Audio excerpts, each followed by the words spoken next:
It's great to be here. We appreciate the opportunity. So maybe by way of introductions, my name is Matt Barnes. I'm a principal at Navigator, which is a public affairs firm, a national public affairs firm specializing in high-stakes issues primarily, but we do government relations, communications, and other public affairs. But very much, I'm based in Ottawa. I come from the world of politics. I worked for the Minister of Finance for several years and tend to work on issues related to federal regulatory matters, the shakings and going-ons in Ottawa, mergers and acquisitions, federal investigations, and government relations needs for several organizations, including the Lenders Association in the financial sector. And I'm Alexis Levine. I am a partner at Blakes. I actually started life as a banking lawyer. And today, in addition to banking, I run our public sector crisis and compliance group, and that involves a whole lot of navigating things that are happening around governments across the country, which can mean everything from lobbying compliance and security clearances and access to information to much more existential decisions that governments are making that are problematic for businesses or business groups, and we often act for governments or groups of businesses, and including the CLA, on navigating some of those kinds of issues. So we're thrilled to be here, and we're going to try and give you a flavor of what to expect with this new government. There's going to be a lot different coming at you. There's going to be a lot that isn't familiar, and there will be some things that are. But Matt's going to start off with kind of an overview of how we got here, and then I'm going to jump in a bit more to talk about the governing environment going forward. Yeah, that's great. So, and very much this is intended to be a discussion. So after we get through our presentation, if you have any questions, feel free to let us know. But we thought, obviously, there's been a big shakeup in Ottawa. I'm sure most people in this room followed quite closely. We have a new government, but the same political party. That said, there's likely to be some significant changes in approach, which I think for many in this room will be a bit of a relief, but hopefully we'll walk through some of Carney's rise to power, Mark Carney's rise to power, and what that signals for how they're going to run the government. So to start, obviously people in Canada and around the world have noted how quickly Mark Carney came into power and the change in fortunes. This will be obviously pretty familiar for most in this room who watched the significant turnaround for the federal Liberal Party. But this is just a graph showing some public opinion research over the course of the campaign and just seeing that red spike, obviously the Liberal Party of Canada, the significant shift in fortunes which eventually returned the Liberals to power and Mark Carney as Prime Minister. So there's a few, just to understand Carney's approach, it's important to understand how this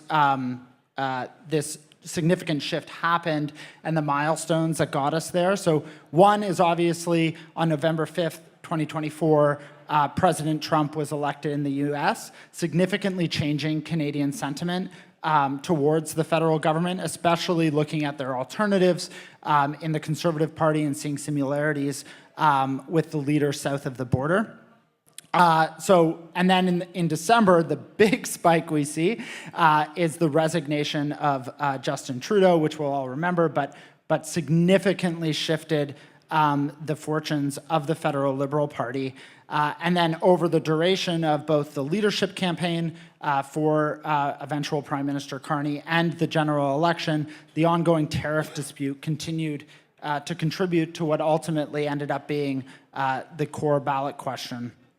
So we've kind of broken it down into three main things that led to Carney's victory. One is he was a new face. There was obviously, as I'm sure people in this room know, significant fatigue to the former prime minister, to his approach, and he did a lot of things early on to differentiate himself in a big way. That includes reversing the consumer carbon tax. It also includes canceling the proposed increase on capital gains, which signaled he was bringing a new approach. And I think, if you put him and Trudeau side by side, and especially the way they speak and the way they come across, it's very easy for Canadians to see it as a significant change in the approach. But of course, the biggest factor, which I'll get to in a moment in some of our public opinion research, was the Trump factor, without a doubt. They framed that as the ballot question as created by Trump, and Carney was able to lean into it in a way that the other federal parties were not. particularly the NDP, which saw a very significant collapse. The reason we point that out is because I think a lot of people look at Prime Minister Carney and look at the Federal Liberal Party in its current form and think they'll be a lot more centrist, a lot more friendly to business. But it's important to note that the coalition that ultimately brought them to power includes large swaths of people who may normally view themselves as progressives. So important to understanding what exactly Carney's going to do is looking at the 4 things he ran on.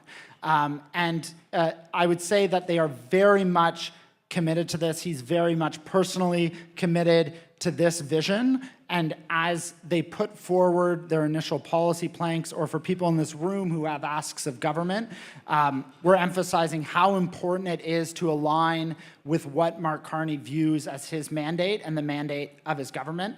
So the first is to unite Canada.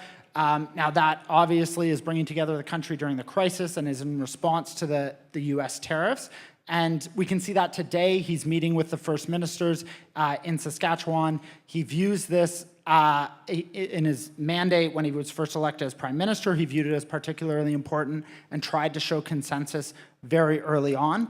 But what that also means for folks in this room is he views himself as someone who can bring in the business community into government, bring in that expertise, bring in those perspectives. So we're likely, or at least their intention, is to be much more collaborative with the business community than their predecessor may have been. Second, secure. I won't spend too much time on that unless there's folks working in the defense sector, but very much relates to securing our borders, reinvesting in defense, finding new allies abroad. Protecting our Canadian values, whether that comes to culture, land and sea, our environment, is another area of focus, but perhaps the most important, I think, is build. This is where 2/3 of new spending in the platform is dedicated, which is pretty unprecedented. If you look at previous platforms by Liberal governments, they spent a lot less in this area. So it includes new tax credits, it includes new nation-building projects, it includes a middle-class tax cut, but it also includes a lot of things that may be relevant to this room, including an expert tax review, not a comprehensive tax review, but something that's been called for a very long time, a review of the mortgage system, and other collaborative efforts with business that there'll inevitably be consultation opportunities on in the near future. Next, the other thing we like to look at in terms of figuring out where the government's going is where public opinion is. They're inevitably driven by what the public is thinking. We saw this during the duration of the campaign. It's why Mark Carney was able to be so successful. But if we're saying that the ballot box question was Canada-US trade, it's important to note it's not the biggest question on Canadians' mind, which continues to be a major vulnerability for this Liberal government, which is going to be cost of living and inflation. So although those 4 categories, obviously, they'd argue cover affordability and will make life more affordable, they're going to consistently be reminding themselves of this key vulnerability. It was a vulnerability for their predecessor. That's why the first piece of legislation is a middle-class tax cut. So as organizations and businesses approach government, it's going to be a continued reinforcing factor. But there's a big divide across the political spectrum on that particular question.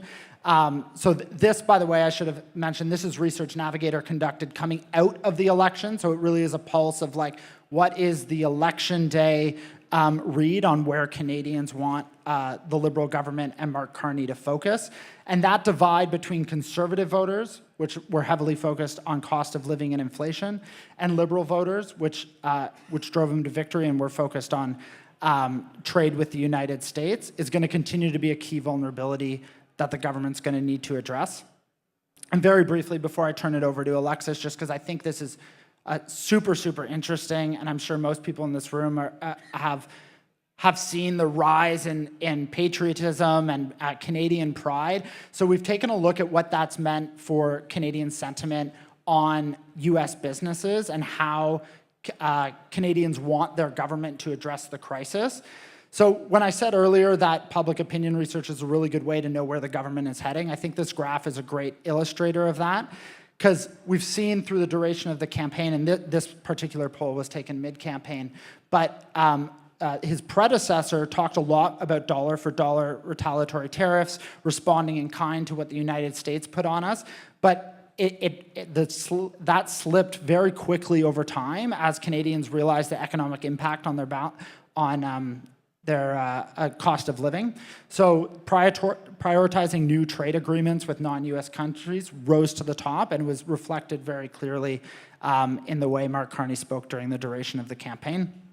And lastly, this is the interesting one, just to illustrate how much trouble US businesses are in Canada, or if you have US-based operations.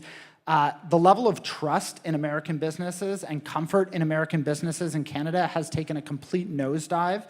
So you can see it's much closer here, the level of comfort with American businesses, to that of China than it is to our traditional trading partners like the UK and Japan.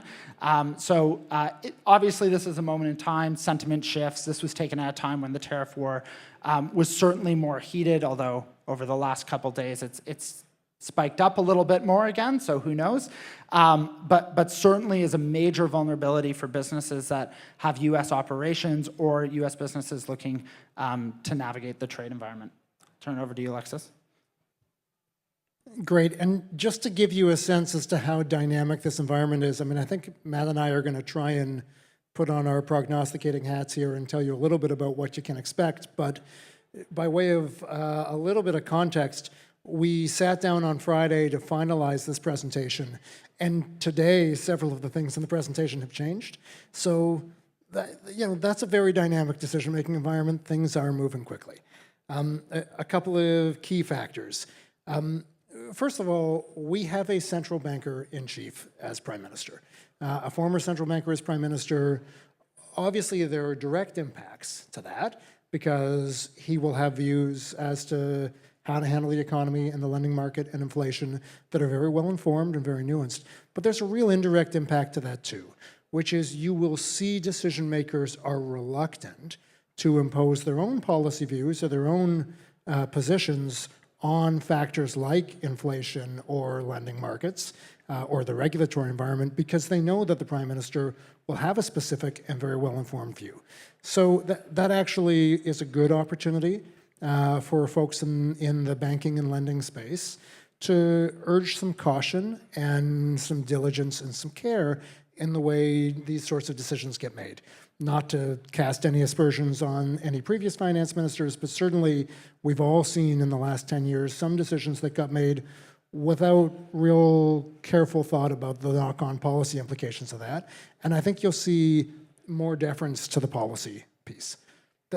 The second thing I expect you're going to see a fair lot of is renewal. The Prime Minister has signaled very clearly, both internally and externally, that his government is not an extension of the Trudeau government. This is Mark Carney's government.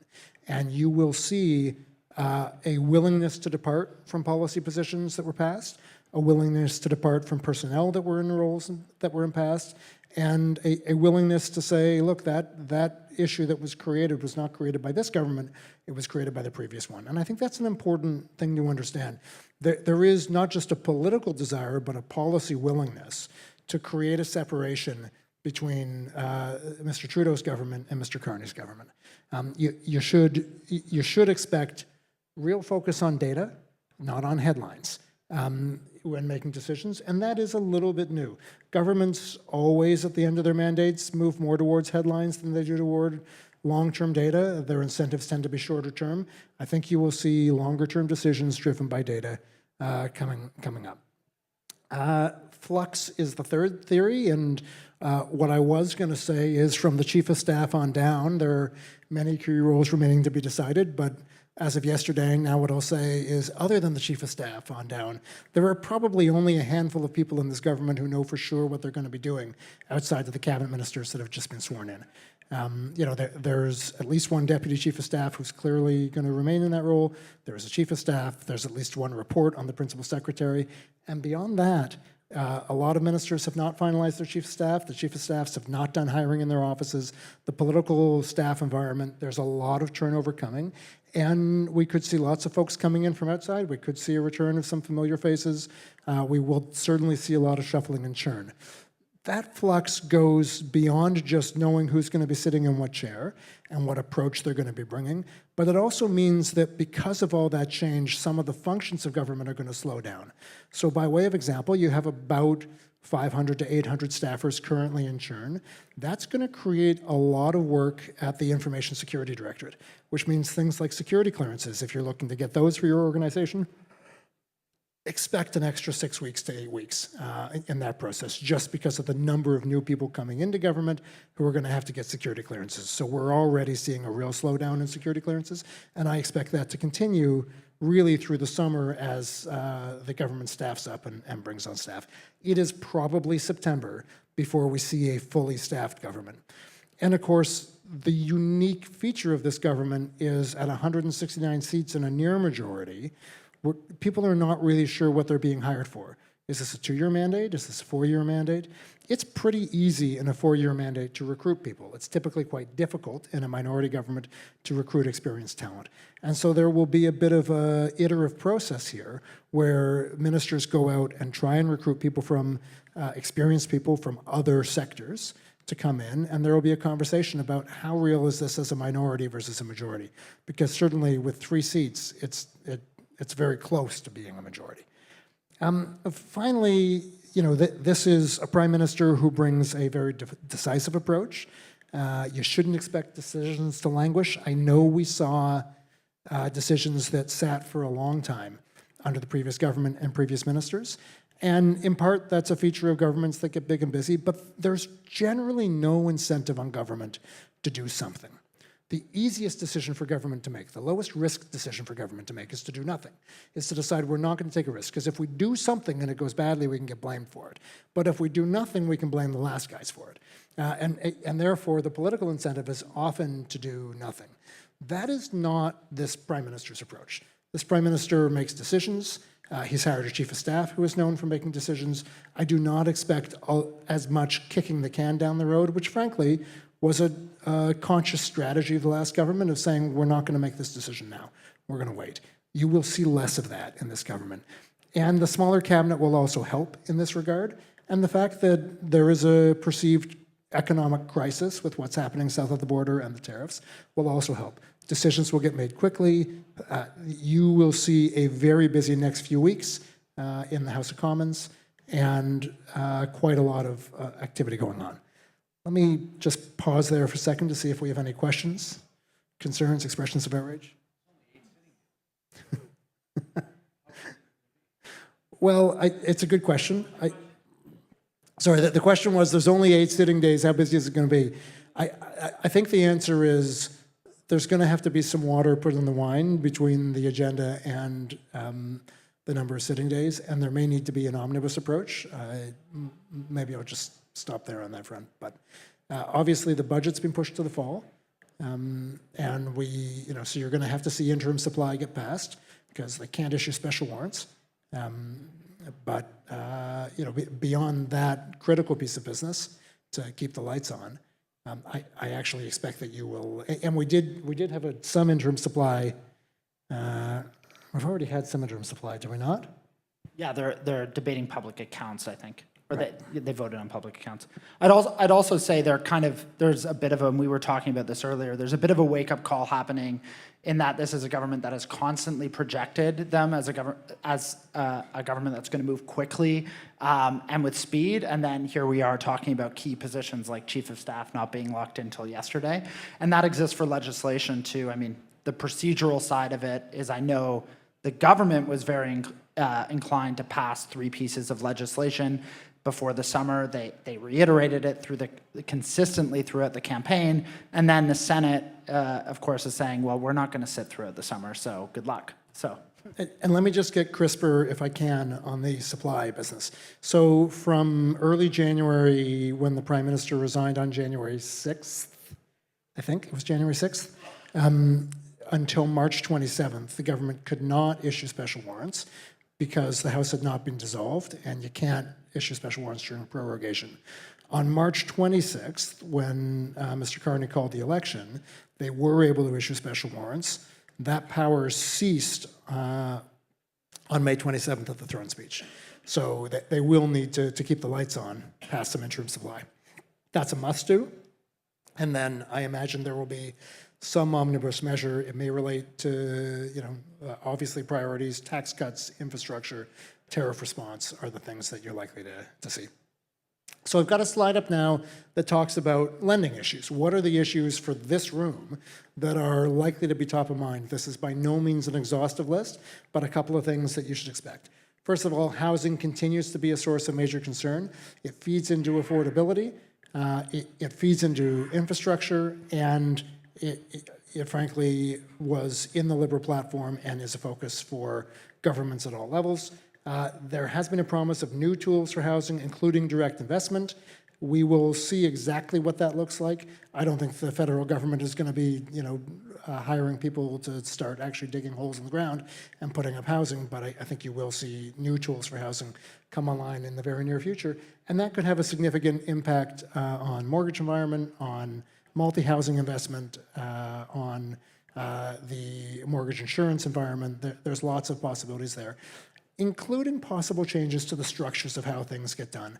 You may see a change to CMHC's role here, where CMHC really does focus on insurance and the policy piece moves out of CMHC. But there's an open question there as to what exactly is going to happen. I do expect you'll see changes. The rate cap. The rate cap has been of great interest to the CLA. The Prime Minister is going to have a view on rate caps that distort markets and what the impact of this rate cap in the first few months of the year has been. There is, a study out there showing billions of dollars of GDP impact from the rating cap, and GDP impact in the negative way. And for a government that's trying to stimulate the Canadian economy through domestic activity and non-American international activity, that will be low-hanging fruit. The rate cap was really driven by Minister Freeland and her office, but in particular Minister Freeland herself, and she is no longer in that role, and so you may well see a change there. Infrastructure obviously is an absolute priority for this government. It's at the very center of the government's strategy. A heavy investment in infrastructure is certainly going to be on the table, and what exactly that means, which projects get prioritized, and to what extent the Canada Infrastructure Bank and other existing tools are at the center of that, or we see new tools, I think remains to be seen. But I think what you'll see is the CIB had a bit of a slow start, but they really have started to get their feet under them. Lots of projects starting to move, and the government will likely want to use that existing proven structure as opposed to taking time to set up a new one. And so if I'm guessing, and I am, I think you'll see the CIB as an important tool going forward on infrastructure. Because of the real heavy emphasis on infrastructure, some of the obvious winners, if you're in the lending market looking for people who are going to be needing capital to scale and to grow, and who are going to be, likely reliable debtors for the coming years, folks in the construction space and related industries are likely winners. And I would also say there's a pretty decent chance that folks in the defense infrastructure space would also fall into that likely winner category. I would venture to say you should expect a return to deficits in the short term. It's very hard to fund infrastructure and create stimulus to the economy without a return to deficits. Obviously, our Prime Minister will have a very specific view on that, and I don't purport to know his mind on it, but I think it's hard, certainly where I'm sitting, to see how you fund the infrastructure that's been promised and the housing that's been promised without at least some return to stimulus spending. And then, of course, everybody's favorite chestnut, open banking, is going to continue to be a conversation. I think you will continue to see it moving forward, possibly being remarketed as a tool to address affordability issues, because as Matt pointed out at the beginning, affordability is very much still in the window, both for this government's voters at 46% and for the voters who supported the opposition at 62%, 61%. It began with a 6. Okay, so lobbying considerations. Brand new government, lots of new ministers, a few familiar faces, lots of new staff, possibly a deputy shuffle in the not too distant future, lots of new civil servants. Everybody's going to be rushing to talk to folks. One thing you should be aware of for those of you who do talk to government, you'll remember that there is a threshold. It's called the significant part test. 20% of one employee's time aggregated over the organization, including preparation time over a 4-week period. But basically, if your organization is talking to the federal government more than 28 hours over a 4-week period in the aggregate, including prep time, you've got to register to lobby. Expect that test to change. We don't know exactly how it's going to change, but the lobbying commissioner has made no secret of the fact around Ottawa that she plans to revisit the lobbying threshold, and that means, I expect, that lots of people who used to be able to talk to the federal government without having to register will find that they now do need to register. Failure to register is a mandatory RCMP investigation of your CEO, because the obligation is not on the company, it's on your CEO. That tends to be an awkward conversation with your CEO, so I would caution you to make sure that you're registering. We are in a minority parliament, which means that committees are going to continue to be a thing. And those of you who are watching committees over the last few years will know that committees have gone from being nice, polite Canadian institutions of sober second thought to less polite, extremely partisan fundraising tools for opposition parties to embarrass the private sector and the government. And that is unfortunately going to continue. We will continue to see the partisan use of committees as long as we have a minority parliament. And so you should expect that some of your senior executives might get called to committee, that they will continue to be a tool to raise issues, but also, frankly, to raise profile for the political members who are in those committees. I will make no secret, this is my editorial, that I'm concerned about the way committees are being used. They have not been used the way they're supposed to be used, to actually study issues. They've been used to play political games, but unfortunately, I do think that's going to continue. And Matt and I have seen some examples of that in the last few years. Obviously, if you do get tapped to go to committee, this is an art, not a science. It is very different than testifying in court. I will strongly urge you to find someone knowledgeable to properly prep you for committee. It is a gladiatorial sport, and one that requires a specialized set of skills to navigate well. But the punchline is the objective is to be as boring as possible. And finding someone who can train you how to do that is helpful. You should expect a very high volume of new registrations and new lobbying contacts. Lots of people talking to government. Your competition is going to be talking to government, which will make you feel like you need to talk to government as well. But expect that there will be lots and lots of people knocking at the doors of the new chiefs of staff and the new ministers saying, we really want to talk to you about X. And so getting truly critical issues to the top of the pile will require some skill. My caution there is it's not always the smartest thing to do to start at the top of the house. If you knock on the door to a cabinet minister and they open the door and you walk in and you tell them your issue, the first question they're going to ask is, well, what does my department say? And if your answer is, we haven't talked to your department yet, it's a really easy answer for the cabinet minister to say, great, I'm going to introduce you to my apartment. I checked the box of meeting with you. You may never see my face again, but it was a pleasure meeting with you. Go down to the department. You are much better to start off with the civil service, have them identify the issue as a priority, work their way up. This is a government that is going to give credence again to data, to the views of their civil servants. Work your way up and then cash the check of, I'd like to talk to the minister. Don't always start at the top. There is a lot of volume there and you will easily get sent back down. And finally, you will see, and Matt alluded to this earlier, a very different approach to Bay Street and business. This is a prime minister who has a lot of respect for the business community, who has been a member of the business community, who likes working with people who understand how to get things done and understand how things really work, and will value input from the business community. That doesn't mean he's going to favor the business community, but it does mean that there will be, throughout government, I think, a respect for the role of business in providing information. Too often we see people walking away from lobbying because it's too difficult, because you need to register, because there's public risk. And the end result is that government doesn't always get the information they need to really understand the issue and make the best decision.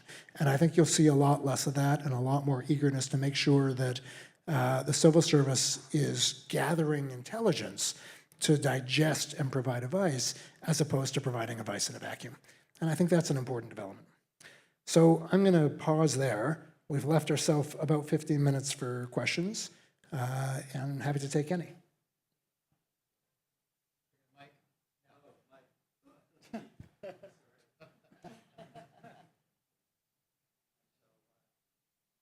Well, yeah, there. We'll do this for now, and then I'll get you a permanent roving. Just a quick question about lobbying. Do you always have to register? Like, at which point are you like an industry association? Do you have to register federally, provincially? I just would love some thoughts on that. I'm so glad you asked that question. So first of all, there are thresholds for registration, and they're different depending on the province and the federal government. Federal government, the simple version today is 28 hours over a 4-week period. Ontario, for example, is 50 hours a year. Each province is different. But the piece of your question I really want to pick up on is on industry associations. The single biggest mistake, and this will apply to lots of folks in this room, the single biggest mistake that people make on registration is they think, I'm a volunteer member of a board of an industry association. Because I'm a volunteer, I'm not a paid employee or a consultant, and the industry association is registered, so I don't need to register. And really unhelpfully, occasionally, and I hope I'm not calling anybody in the room out on this, but it does happen, industry associations will say, don't worry about it. We're going to register. You don't need to register. We'll register for you. That's wrong. If you are communicating with a public official about a change in law, policy, program, financial contribution, any of that long list of things that counts as lobbying, and you're doing so in the course of your employment, it has to be treated as being a communication on behalf of your employer, whether or not you're doing it in a meeting set up by an industry association. So if you are there under the umbrella of an industry association, but you still act, you're still an employee of the bank, the question you have to ask yourself is, would I be here if it wasn't for the fact that I was an employee of this bank or this lender or my employer? The answer is usually no, you wouldn't be there. You're there as part of your job. And if that's the answer, then your communication with government counts as a communication by your employer and has to be registered under your employer. But we see that mistake, and we see people get in trouble on that all the time. Other questions? Gary, I've scared them into silence. You are a force to be reckoned with. It is true. Look, this is, Sean. I'm going to give that one to Matt. The next, well, I have my own take on this, which is that they've grappled with appeasing the center aspects of their party and the right-wing aspects of their party for now 3 leaders. And Pierre Poilievre is the closest that party has gotten to towing that line and figuring out the right balance. But he did so in a context where right-leaning conservatives and more progressive conservatives were united by one thing, which was their hatred for Justin Trudeau. So now with Justin Trudeau gone, I think that balance is going to be trickier to hold for him. Notionally, if they keep doing this same flip-flop, they'd go back to a more centrist, progressive, conservative candidate. I certainly know, maybe I should be careful what I say, but there are progressive conservatives across the country who are at least eyeing the possibility of it. But as of right now, Pierre Poilievre's intention is certainly to stay on. If he'll be successful in that balance, which so far he has been, then he'll likely lead them into another election, which could be a very, very different landscape. I'm not going to say a lot more than what Matt has just said, except to say it certainly does look from the cheap seats, which is certainly where I am, that Mr. Poilievre is going to be able to hang on, not without some challenges and some work. And I think the future of some of his campaign leadership is very much in question. But I think his own future is relatively stable, even without a seat. I might also add that this is a related point, but for the last, working in government relations, for the last 6, 8 months, the intention has very much been to advise people to prepare for a conservative government, or at least figure out how to sell whatever policy or regulatory change you're trying to make in the context of potential conservative government. So for many organizations, those policy asks are going to shift once again to figure out how they fit into a Mark Carney government. Those buckets we talked about earlier are a very good first step, but certainly for organizations that were preparing for a conservative government and building their asks accordingly, there'll be some shifting required, to say the least.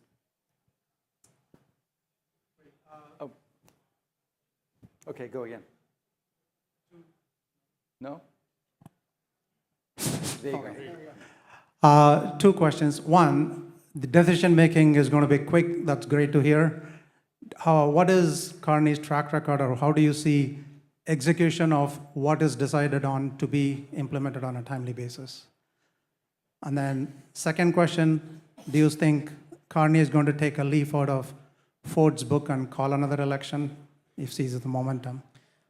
On 2, I really don't. I think we've seen a prime minister who's very reluctant to play political games. You saw that in the decision to give a straight up or down by-election to Mr. Poilievre.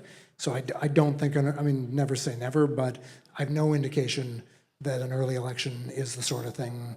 And I also don't think that Mr. Carney is really a political animal. He's a policy wonk, ultimately. He's focused on policy, and he's going to want to stay there.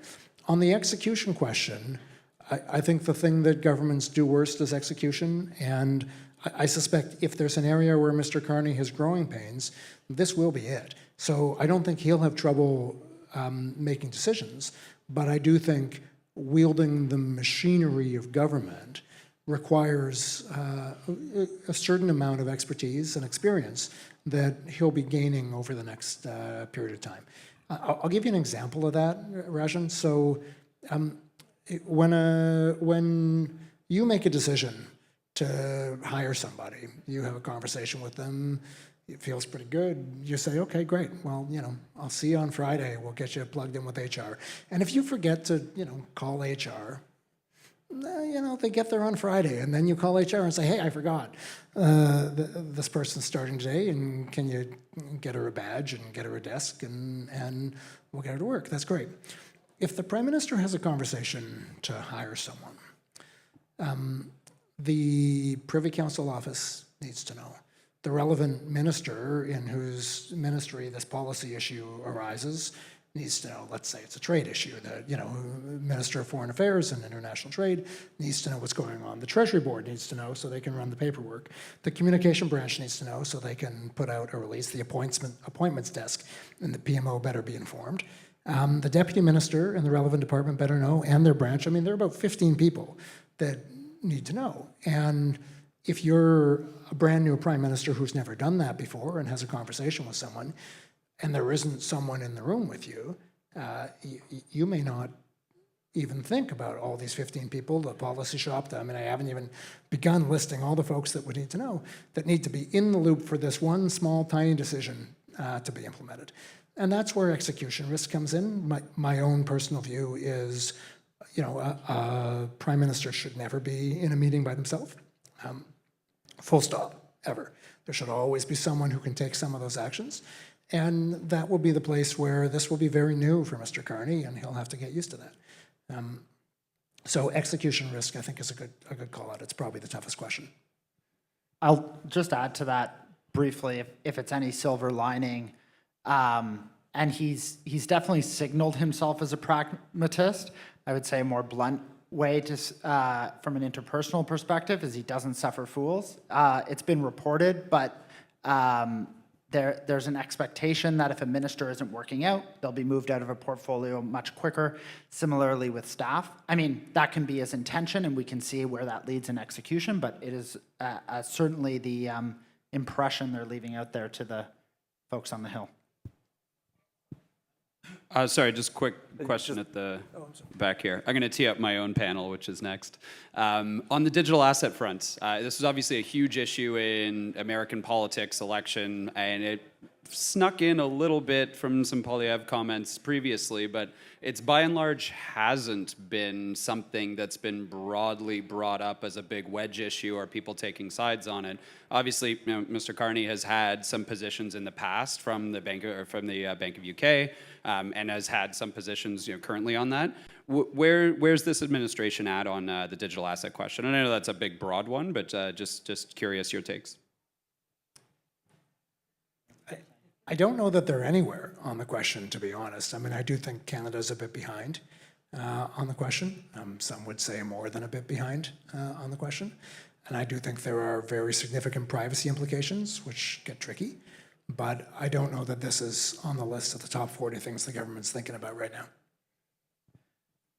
I would say there's Mark Carney's position as a former central banker definitely leaves an impression of how he's going to approach the issue. I suspect he will allow the Bank of Canada to continue their work in a way that on a digital currency, which I know that Pierre Poilievre was dead set on putting an end to. I would say, and maybe can talk separately, there are allies I know just from around the Hill in government who are certainly seized with the issue.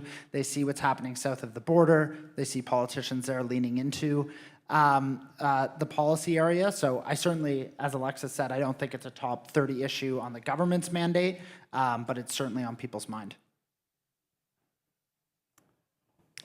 I will just say, I think it does fall into the category of issues where the Prime Minister will have his own very specific view and where ministers may be reluctant to freelance. Back to your chestnut on the open banking. In 1033 in the U.S., equivalent legislation down there, sort of disappointed some of us because it was very consumer focused. And then I noticed that you mentioned it as maybe a consumer lens here in Canada. I would argue that the biggest beneficiaries would rather be small and medium-sized businesses like bookkeeping, accounting, tax prep, cash management. These are the bane of all small, medium-sized business owners, and open banking would crack open a lot of opportunity to make that situation better and deliver value to businesses. They do more transactions. They have more banking that needs to get done. Do you see Carney or this government thinking of it through the lens of the economic benefit and the business benefit, or more like the common voter and mortgage affordability is kind of like the only lens? I think there are probably two lenses the Prime Minister is going to see this through. I'm not sure either of them at first blush as small business. That doesn't mean that he can't be persuaded to see small business as a primary lens. But, and again, I'm not speaking with any inside knowledge, but just knowledge of him and his approach. I would say he's going to be focused on how this affects the institutional financial institutions that as a central banker he's always been concerned about, and he's going to be focused on how this affects affordability, which is politically an issue that's very high on the list. So somewhere well in third would be small business. That doesn't mean he can't be persuaded that there's an opportunity for small business that might benefit both of those other stakeholders, but I don't think that'll be the first stakeholder in his mind when he thinks about open banking. We've got 2 minutes left, which probably leaves us, Gary, with room for one more question, if there is one. I have a question then. So from association perspective, should we be expecting a lot of, shaking the trees on the Hill, or is he going to, on the finance side, is he going to try to look for a legacy in that regard over the next few years as Prime Minister, and obviously how the world perceives him? He's coming in, and I would think legacy has to be top of mind for him. So as an association, should we be expecting a lot of shaking of the trees, or will he try and shake the trees and they turn out to be oak trees? Do you want to take that first? So I'm not sure I fully understand but so on the finance side, is he going to try and say, hey, I'm going to I'm going to reinvigorate the Canadian economy by taking my wealth of knowledge from my banking sector days, and I'm going to tackle regulation, and I'm going to tackle, obviously, open banking and Right. AI, and I'm going to be a shit disturber, and that's going to be my legacy. So I would say no, and I would point back to that first category when we went through platform items, which is Unite. He's very much views himself as a unifier. So I think if the business community were to come to him and say, here is a solution to a problem you have, we are united, you won't piss off the provinces, and it's net benefit to consumers, I think you will certainly see things move a lot quicker, and there not need to be as much push and pull and bureaucratic roadblocks for issues in which you can unify. But I think he's not going to spend as much time having those debates if he doesn't need to have them. So I think he certainly isn't intending to be a disturber, so to speak, except where he feels there's consensus to do so. Yeah, I think the emphasis is going to be on competence and on speed, but I don't think he's even turned his mind to legacy yet. So. Okay, well, with that, thank you so much. Thanks so much. That was amazing, and thank you very much. I think we all have a better insight into what's to come, and Blakes and Navigator are great resources should you need some follow-up.